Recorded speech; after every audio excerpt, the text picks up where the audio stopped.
স্নান করানোর পরে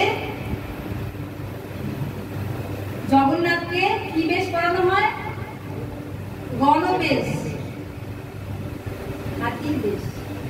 কেন? কেন কথিত আছে কর্ণাটকের এক ব্রাহ্মণ, তিনি গণেশের ভক্ত ছিলেন। কার?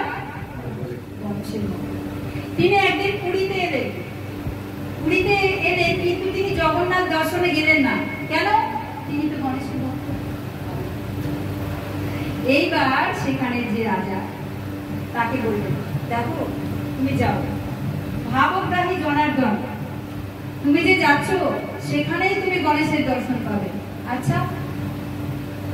সেই লোভে লোভে তিনি গেলেন, গিয়ে জগন্নাথের কাছে প্রার্থনা করলেন, হে প্রভু, সব রূপেই যদি সব জায়গাতেই তুমি থাকো, তাহলে তুমি আমাকে গণেশ রূপে দর্শন দাও। তারপরে তার ভক্তের সেই প্রার্থনা শুনে জগন্নাথ সেই ব্রাহ্মণকে গণেশ রূপে দর্শন দিলেন। আর সেই দিনটি ছিল এই স্নান যাত্রার দিন।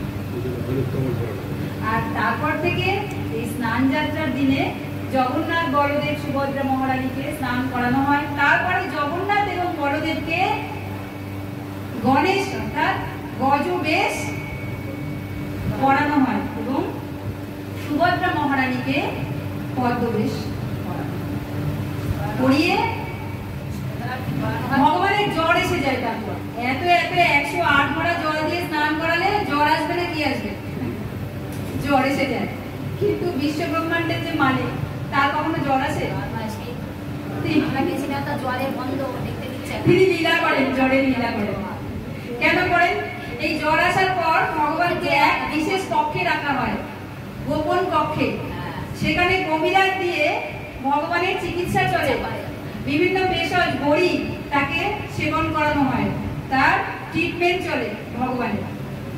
কদিন? 15 দিন। আর সেই সময় আমরা মন্দিরে জগন্নাথের দর্শন পাই না, সেখানে চিত্রপট রাখা হয়। এই 15 দিন ভগবানের চিকিৎসা চলে। আসলে আমরা যতক্ষণ না আমাদের প্রেম, এই জাগতিক জগতে কখন আমাদের প্রেম বেড়ে যায় বলুন তো? একে অপরের প্রতি প্রেম কখন বেড়ে যায়? যখন আমরা দূরত্বে থাকি, যখন আমরা তাদের সঙ্গে বিচ্ছিন্ন হয়ে যাই, যখন আমরা তার দেখা পাই না, তখন আমাদের প্রেম বাড়ে। অর্থাৎ প্রেম বাড়ে বিরহতে। তাই ভক্তের প্রেম বাড়াতে ভগবান আমাদের সঙ্গে বিরহ লীলা করেন। আমরা যতক্ষণ বিরহ না করবো, ভগবানের জন্য কাঁদবো না। একটা সন্তানটা দেখুন, বাচ্চাদের মা একটা কিছু খেলনা দিয়ে নিজের কাজ করতে যায়, যায় কিনা? এবার বাচ্চা যতক্ষণ অল্প অল্প একটু কাঁদে, মা তখনও আসে না, মা নিজের কাজে ব্যস্ত থাকে। কিন্তু বাচ্চা যদি উচ্চস্বরে চিৎকার করতে থাকে, তখন মা ছুটে আসে কিনা? আসে কিনা? তাই ভগবান আমাদের দূরে রেখে আমাদের মধ্যে বিরহ ভাব দেখাতে চায়, বিরহ ভাব বাড়াতে চায়, প্রেম বাড়াতে চায়।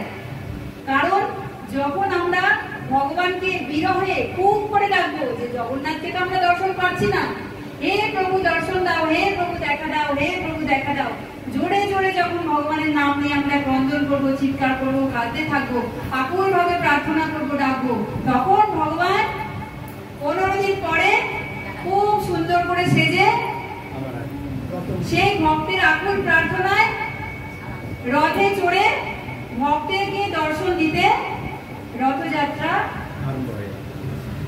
চালু করে সেই রথযাত্রা তাকেই বলে। রথে চেড়ে ভক্তকে দর্শন দিতে জগন্নাথ, বলরাম, সুভদ্রা বেরোবে কোথায়? তার মাসির বাড়ি গুন্ডিচায়। তো এই হলো ভগবানের লীলা। ভগবান চায় যে তাকে আমরা খুব করে ডাকি। তো ভগবান যদি চায়, আমাদের তো আপত্তি থাকার কথা নয়। কথা কি? ভগবান তো এটাই চায়, কিন্তু ভগবানের চাওয়া আমরা করছি কোথায়? আমরা তো আমাদের চাওয়া করছি নাকি? তাই আমরা যদি ভগবানকে ভালোবাসি, ভগবানের চাওয়াই আমাদের চাওয়াই। তাই উচ্চস্বরে খুব জোরে জোরে ভগবানকে আমরা ডাকবো। কিভাবে? হরে কৃষ্ণ কৃষ্ণ কৃষ্ণ হরে হরে, হরে রাম রাম রাম হরে হরে